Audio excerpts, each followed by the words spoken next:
Wakil Presiden ke-10 dan ke-12 Republik Indonesia Jusuf Kalla melaporkan sejumlah akun YouTube termasuk ahli digital forensik Rismon Sianipar soal tuduhan makar dan hoaks ke Bareskrim Polri, Jakarta Selatan, Senin, 6 April 2026. Kuasa hukum Jusuf Kalla, Abdul Haji Talaohu menuturkan akun yang dilaporkan tersebut menuding kliennya menjadi pendana kasus ijazah palsu Presiden ke-7 RI Joko Widodo. Abdul Haji menduga akun YouTube yang dilaporkan tersebut terafiliasi dengan Solo. Ini kayak misalnya Ruang Konsensus, ungkapnya. Pihaknya enggan menjelaskan maksud dari afiliasi Solo. Menurutnya, akun YouTube tersebut baru saja merayakan hari ulang tahun yang pertama belum lama ini. Perayaan ulang tahun tersebut digelar di Solo. Nanti ditafsirkan sendirilah karena mereka ini juga kemarin baru merayakan 1 tahun YouTuber Nusantara di Solo, urainya. Saat ditegaskan apakah ada kaitannya dengan Jokowi, kuasa hukum JK tidak memberikan keterangan lugas. Ya bisa ditafsirkan, kata Abdul Haji. Kubu JK merasa dirugikan dengan munculnya tuduhan makar dan hoaks tersebut. Sejumlah video yang dipublikasikan di akun YouTube diduga terafiliasi Solo itu juga dijadikan sebagai alat bukti pelaporan.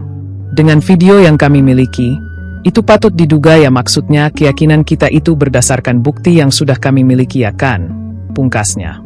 Adapun sebanyak 3 video yang viral diperolehnya dari internet. Abdul Haji menekankan bahwa tuduhan terhadap kliennya tidak berdasar dan syarat atas berita bohong atau hoaks.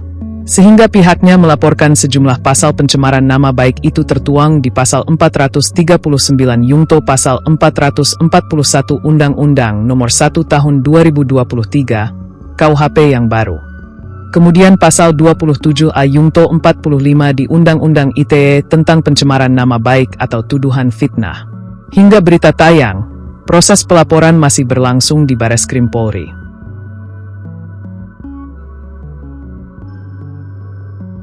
Pak JK kemarin di kediaman bahwa atas tuduhan saudara Rismon Sianipar, hari ini kami akan membuat laporan polisi tidak hanya untuk saudara Rismon, tapi ada beberapa juga yang turut akan kami laporkan.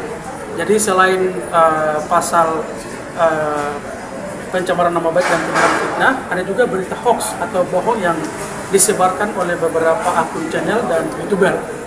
Sehingga ini satu rangkaian yang harus kita lihat karena setelah pernyataan Rismon itu disambut juga ya, kita harus bisa mendudukan kasus ini bahwa setelah Rismon bertemu dengan Pak Jokowi dan selanjutnya dia mengajukan RJ atas status dia sebagai tersangka di Polda. Kemudian dia mengeluarkan pernyataan-pernyataan yang salah satunya menyebutkan bahwa di balik gerakan mempersoalkan ijazah Pak Jokowi ada pejabat elit, dan di situ beliau menyebutkan bahwa Pak JK memberikan atau menyerahkan duit kepada kalau nggak salah Roy dan kawan-kawan sebesar 5 miliar dan beliau menyaksikan. Itulah kenapa laporan ini kita buat hari ini sebagai langkah serius untuk merespon dan meminta pertanggungjawaban klarifikasi dia. Yang kedua, setelah pernyataan Rismon itu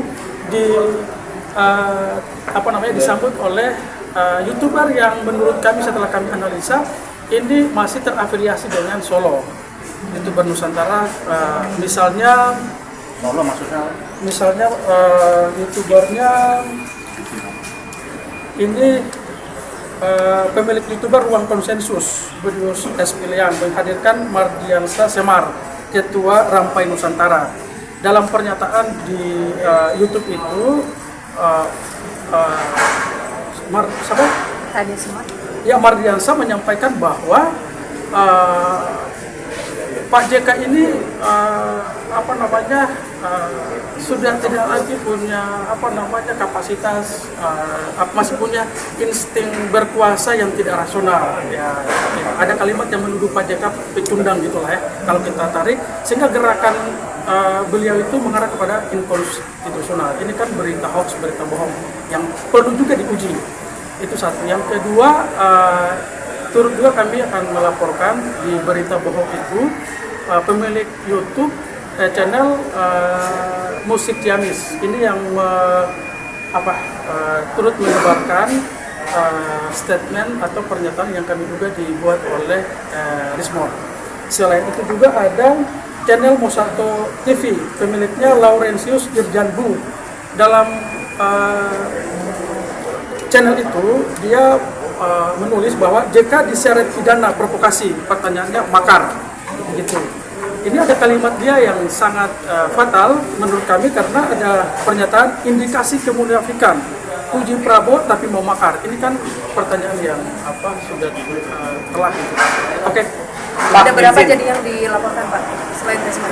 Jadi selain Rismon ada sekitar 4. Jadi ada pemilik YouTube dan ada YouTuber dan narasumber. Kalau Rismon sendiri berarti pasalnya pencemaran nama baik sama UU ITE dan fitnah. Pencemaran nama baik itu di pasal 439 junto pasal 441 Undang-Undang Nomor 1 2023 KUHP yang baru. Terus kami juntukan juga dengan pasal 27A junto 45 di Undang-Undang ITE itu pencemaran nama baik. Kalau di KUHP itu tuduhan fitnah. Terus masuk juga berita bohong. Jadi ancaman berita bohong itu barang siapa yang menyebarkan berita yang sudah dipastikan itu bohong dan mengakibatkan kegaduhan di publik, dan hari ini kan terjadi kegaduhan sehingga Rismon juga masuk dalam kualifikasi unsur pasal berita hoax itu bersama dengan beberapa YouTuber dan pemilik channel. Jadi Rismon kan 4 pernyataan yang beda ya Pak? Ya, jadi ada Rismon sendiri yang pernyataan soal pejabat elit dalam hal ini Pak JK dibalik gerakan mempersoalkan ijazah Pak Jokowi, dan di satu sisi pihak-pihak yang mengglorifikasi, mengamplifikasi berita itu melewat YouTube dan dialog di Pak, pernyataan Rismon yang dimaksud itu yang Bapak dapat dari mana sih Pak? Karena Rismon sendiri mengaku itu kan hasil olahannya ya, jadi nggak merasa pernah ngomong soal itu. Iya, artinya kan ini juga perlu kita uji dulu, ya kan, sehingga karena ini kan persoalan keras ya, persoalan kredibilitas.